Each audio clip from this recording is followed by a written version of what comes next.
मगर देखिए मीडिया उन्हें कितना परेशान कर रहा है। परेशानी के भाव आप उनके चेहरे पर देख सकते हैं। मगर इस बेशर्म गोदी मीडिया को थोड़ी सी भी शर्म नहीं है कि इस मौके पर कम से कम उन्हें परेशान न करें। इस्राएल में जो संकट चल रहा है, भारत में कुछ लोग अपनी नीचता का स्तर दिखा रहे हैं, तमाम लक्ष्मण रेखाओं को पार कर रहे हैं, जिसमें यह नजारा सबसे शॉकिंग है। हमला तो इस्राएल पर हुआ है ना। आतंकवादी संगठन हमस ने इस्राएल पर हमला किया है, तो हम भारतीय अपनी इंसानियत क्यों खो रहे हैं? आखिर क्या वजह है कि कुछ लोग हमस जैसे आतंकवादी संगठन के आतंकवादी हमले पर भारत में यहां जश्न मना रहे हैं और उसे जायज ठहरा रहे हैं? आखिर क्या वजह है कि सत्ताधारी भारतीय जनता पार्टी मौके पर चौका मार रही है? सबसे पहले दोस्तों आपके सामने पेश करना चाहूंगा मैं कि प्रधानमंत्री नरेंद्र मोदी ने इस मुद्दे पर क्या कहा है। आपके स्क्रीन पर प्रधानमंत्री का बयान अंग्रेजी में, हिंदी में अनुवाद करूंगा। Deeply shocked by the news of terrorist attacks in Israel, our thoughts and prayers are with the innocent victims and their families. We stand in solidarity with Israel in this difficult hour. प्रधानमंत्री कह रहे हैं कि मैं हिल गया हूं जिस तरह के आतंकवादी हमले इस्राएल पर हुए हैं। वो आगे ये भी कह रहे हैं कि मेरी संवेदना और मेरी पूजा अर्चना उन तमाम बेकसूर लोगों के साथ, उनके परिवारों के साथ, हम इस्राएल के साथ खड़े हैं इस मुश्किल लम्हे में। प्रधानमंत्री का ये जो संदेश है बहुत ही संवेदनशील है और वक्त की जरूरत है। मगर प्रधानमंत्री, मैं आपसे एक सवाल पूछना चाहता हूं। हमारे देश में मणिपुर अब भी जल रहा है, अब भी जल रहा है, और पिछले कई महीनों से जब से संकट चला रहा है, प्रधानमंत्री आपके मुंह से एक शब्द नहीं निकला। प्रधानमंत्री के इसी ट्वीट के नीचे लोग पूछ रहे हैं मणिपुर मणिपुर मणिपुर मणिपुर मणिपुर मणिपुर मणिपुर मणिपुर, मगर मजाल है कि प्रधानमंत्री कुछ कह रहे। मैं सवाल पूछना चाहता हूं प्रधानमंत्री, अगर इस्राएल में जो हुआ उसकी भर्त्सना की जानी चाहिए। हमें इस्राएल की जनता के साथ खड़े होना चाहिए। हमें इस्राएली सेना की जो जवाबी कार्रवाई थी, जिसमें कई बेकसूर भी मारे गए हैं हमस के आतंकवादियों के अलावा, हमें उसकी भी आलोचना करनी चाहिए। आप बदला लीजिए, मगर बेकसूरों पर निशाना नहीं साधा जाना चाहिए। मगर यहां पर सवाल हमारे देश का है। आखिर क्या वजह है प्रधानमंत्री कि जो देश के अंदर बड़ी बड़ी घटनाएं होते हैं, आप उस पर पूरी तरह से चुप्पी साध लेते हैं।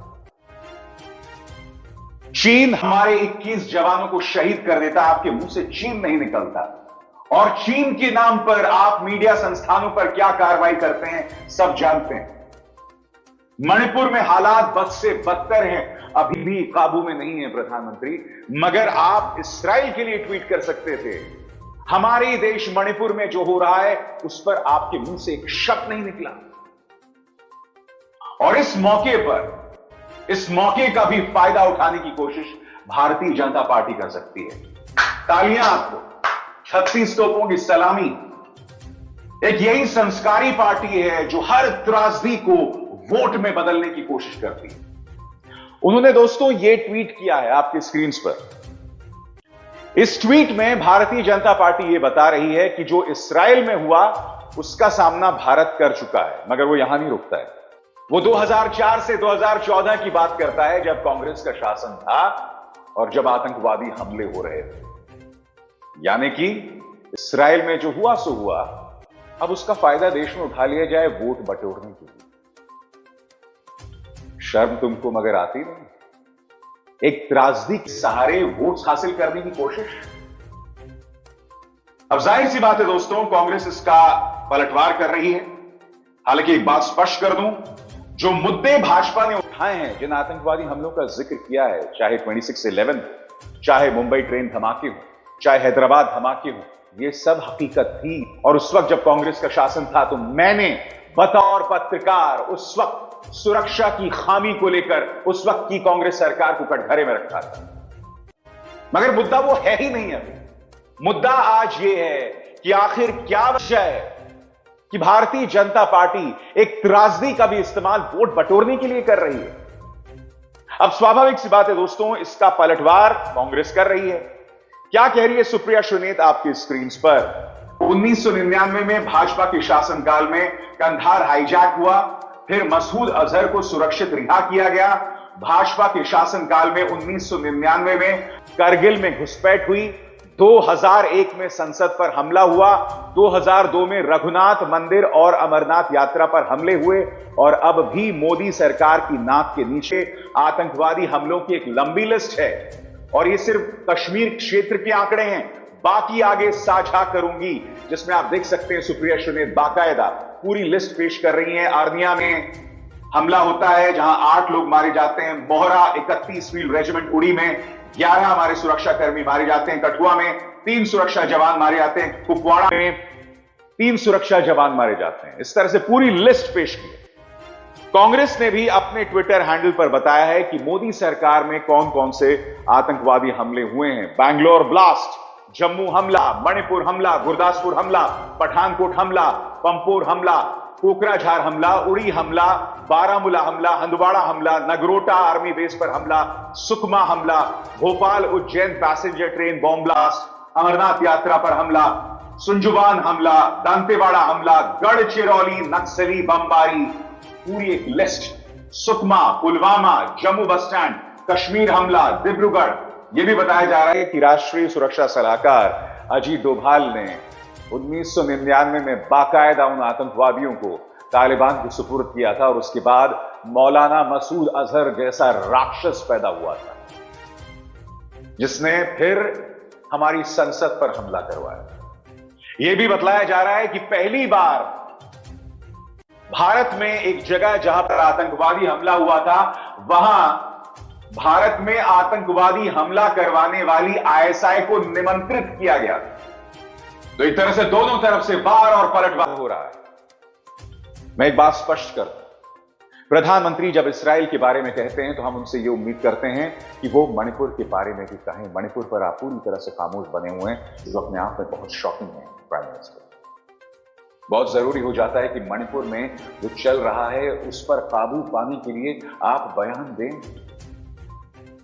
गृहमंत्री खामोश हैं, आपके मुख्यमंत्री अनर्गल बातें करते रहते हैं। मुझे हैरत है कि मणिपुर की जनता को लेकर आपके दिल में इतनी सी भी संवेदना नहीं है कि आप इस्राइल पर अपनी बात कह रहे हैं, मगर उस पर आप कुछ भी नहीं कह रहे हैं, खामोश बने हुए हैं। और आपका जो ट्विटर हैंडल है बीजेपी का, वो तो महान है बिल्कुल। पहले राहुल को रावण बताते हैं, फिर राजा बाबू बताते हैं।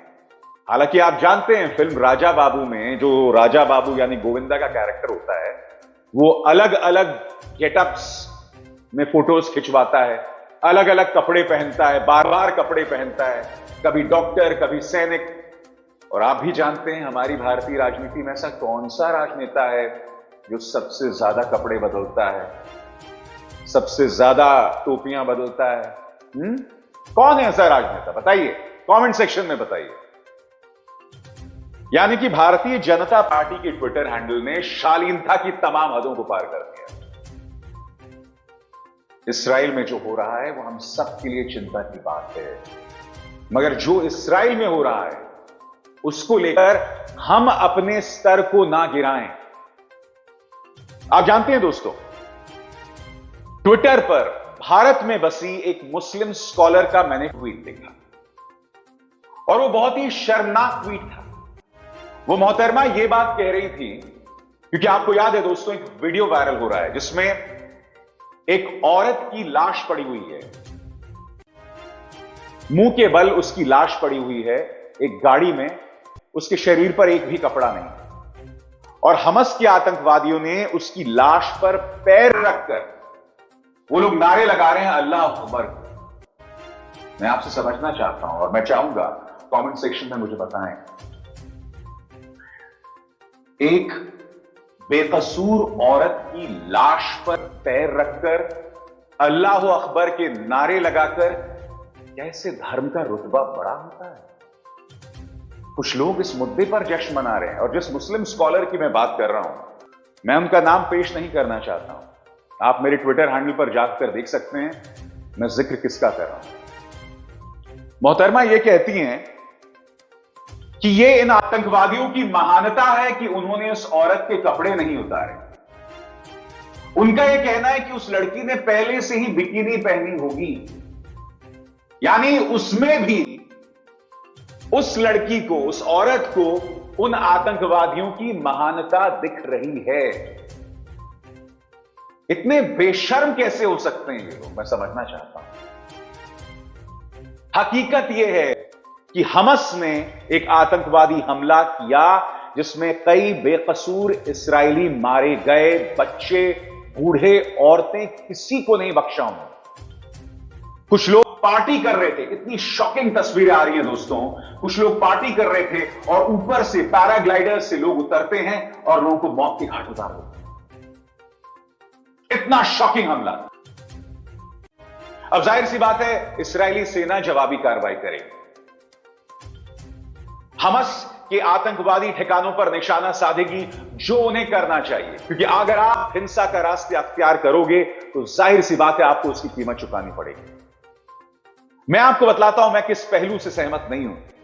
मैं इस बात को लेकर सहमत नहीं हूं कि बेकसूर फलस्तीनियों को निशाने पर लिया जा रहा है, उन्हें मारा जा रहा है, उस बात को लेकर मैं सहमत नहीं हूं।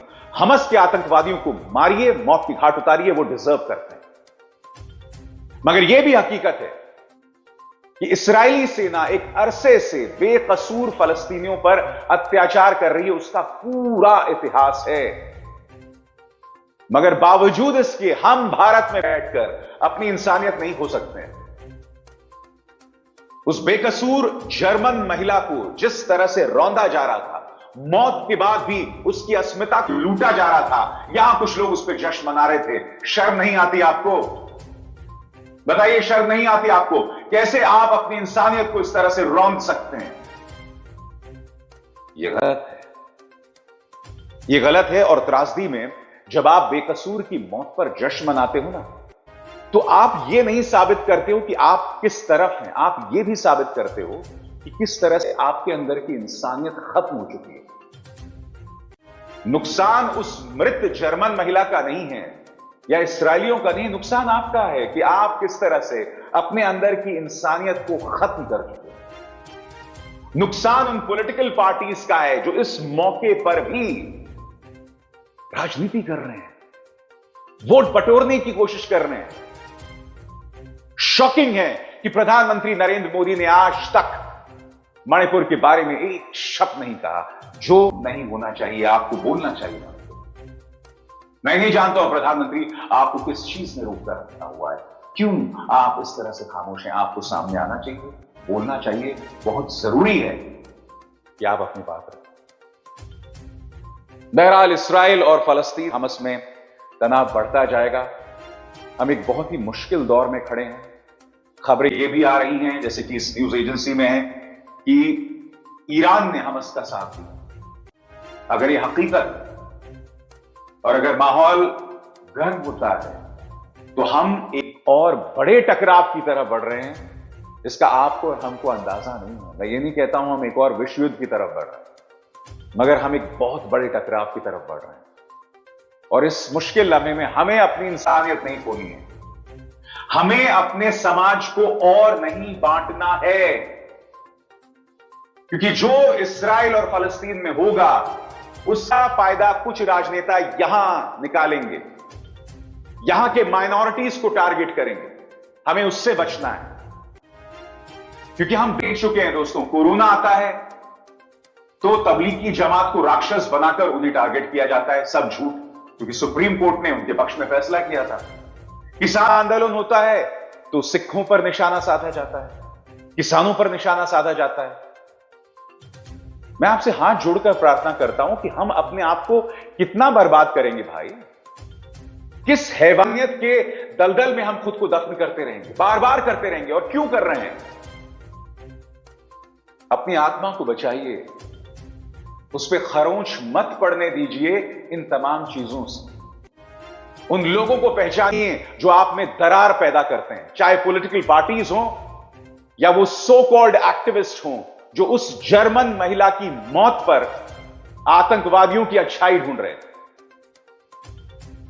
मेरी ये बातें कुछ लोगों को बुरा लग सकती है, मुझे परवाह नहीं है, मगर आज जो मैं आपके सामने अपील कर रहा हूं, आपकी भलाई की अपील कर रहा हूं। अपने अंदर अपनी इंसानियत को बर्बाद मत कीजिए आतंकवादियों की हरकतों पर जश्न मनाइए।